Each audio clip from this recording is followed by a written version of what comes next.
Formula One is the richest and most popular motorsport in the world. It makes billions of dollars every year, and as such, the teams and the drivers are rather rich. And the teams, of course, can afford to pay their drivers some massive compensation when it comes to their services. Their basic salary plus their bonuses are absolutely huge. So let's dive into this, guys, because Forbes has just recently released the list of highest paying Formula One drivers in 2024. I've got a top 10 list here for you guys. Now that all the results are in and all the bonuses have been calculated, this is how much the 10 richest Formula One drivers earned in 2024. So number 10 on the list is Pierre Gasly. Gasly had an excellent season, in my opinion, in the Alpine, a car that really struggled through this season overall, but of course ended up with 6th place in the Constructors' Championship thanks to a late season surge. It wasn't just a double podium in Brazil, it was also Gasly pulling off some incredible results in the likes of Abu Dhabi. Gasly's basic salary is reported to be around $10 million, and he earned around $2 million in additional bonuses. Now, these bonuses are basically performance clauses in their contract. If they get a certain amount of points, podiums, if the team achieves a certain milestone, it can be for anything. But those figures all come into how much these guys are paid. So Gasly's the first on the list at number 10. He earned $12 million in 2024. Then we jump up quite a bit to number 9. Carlos Sainz of Ferrari. His basic wage is the same as Pierre Gasly's at $10 million, but he earned $9 million in bonuses, so almost half of his wage came from bonuses. Ferrari coming so close to getting the Constructors' Championship in 2024. The first time that would have happened since 2008. Sainz also getting a couple of really impressive wins as well, particularly in Mexico, and Australia for that matter too. So it's been a great season for Sainz as he moves to Williams. I don't think he'll be earning quite as much next year, I'll be honest, but I could be surprised with that. Number 8, despite being a very poor performer in 2024, it's Sergio Perez. His basic wage is $12 million, and he somehow earned $7.5 million in bonuses. I'm not sure how he's managed that, to be honest, but there we go. That's how he's done it. So fair play, I guess. Oscar Piastri is a very interesting case in number 7. His basic wage is only reported to be around $5 million.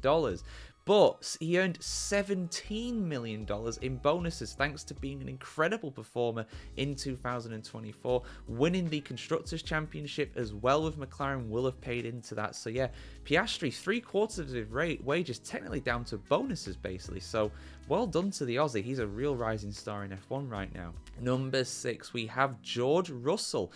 Basic wage is $15 million. By the way, when I say basic, that just means that's the standard they get. It's not a basic wage. A basic wage is minimum wage for me, but you know what I mean with that one now. That's basically the minimum they can earn. If they don't get any bonuses whatsoever, their basic wage is this. And in Russell's case, it's $15 million. He also earned another $8 million in bonuses this year. He has had some really standout performances, a couple of wins, a dominant victory as well in Las Vegas will have definitely helped with that. Next up, number 5, Charles Leclerc. $27 million he earned in total, but his basic wage was reported to be $15 million, so he gets $12 million in bonuses in 2024.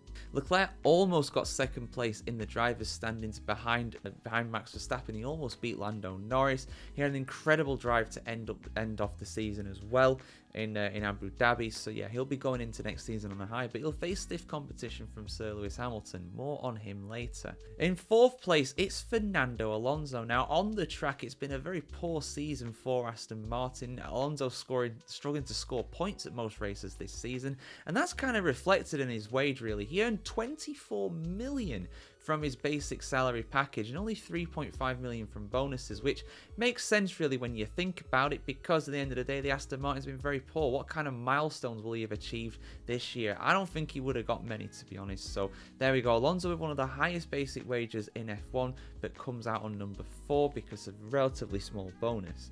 But it's the opposite for Lando Norris in 3rd place. His basic salary is reported to be around $12 million. Still a long way ahead of Oscar Piastri, but he earned $23 53 million in bonuses, the most of anybody this season, even more than our champion Max Verstappen.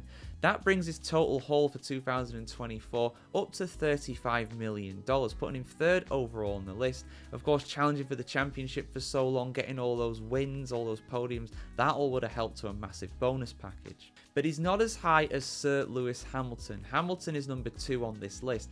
His basic salary is one of the highest in F1, only just behind the top guy in 2024. But his basic salary is reported to be $55 million at Mercedes. He'll be on a lot more of that in Ferrari as well. I think no matter what, Hamilton will probably be the highest paid driver in Formula 1 in 2025, even if the guy doesn't have many wins next season. He earned just $2 million when it came to bonuses, probably reflecting how high of a standard his contract is. I think for him to get higher than that, he might have got $1 million per race win or something like that. That might be how that's calculated.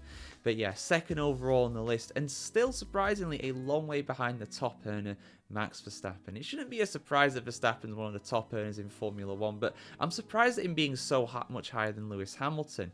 His basic salary is reported to be $60 million, and he got another $15 million on top of that in bonuses this year.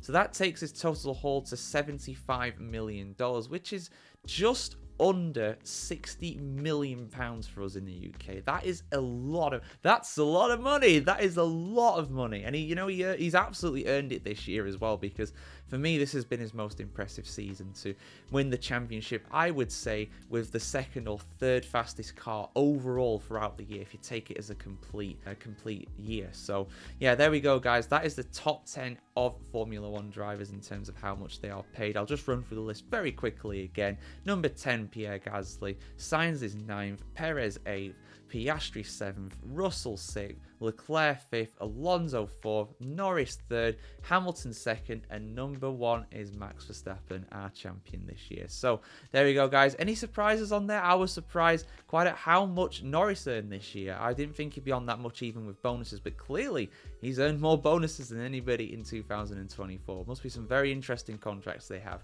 at McLaren. And of course, for much more F1 news, opinion, and content, do keep it tuned here to the Formula1Chronicle.com. We'll bring you plenty of content through this off-season. The F1 may have stopped, but we're keeping going into the new year, baby. So yeah, we'll see you very soon for some more content just like this.